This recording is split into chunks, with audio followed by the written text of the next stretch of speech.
இந்த மாநாட்டை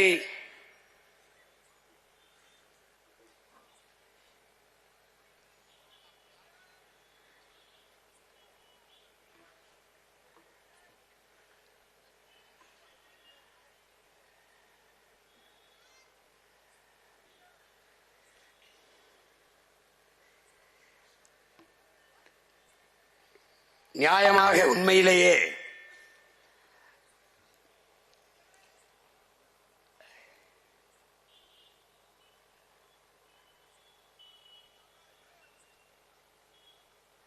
நான் பிறந்த ராமநாதபுரம் சிவகங்கை மண்ணில்தான் நடத்தியிருக்க வேண்டும். காரணம்,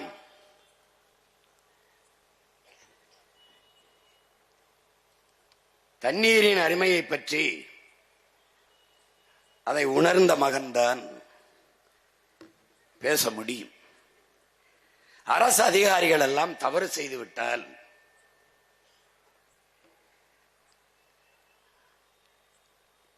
தண்ணில்லாத காட்டிற்கு பணியிடம் மாற்றுவார்கள்.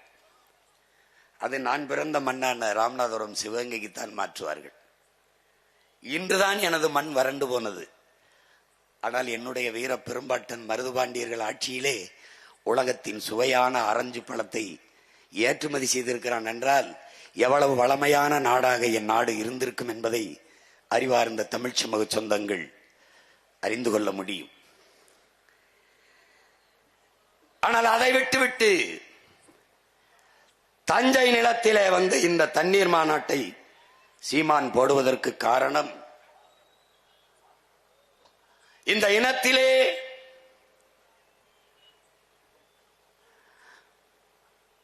அன்று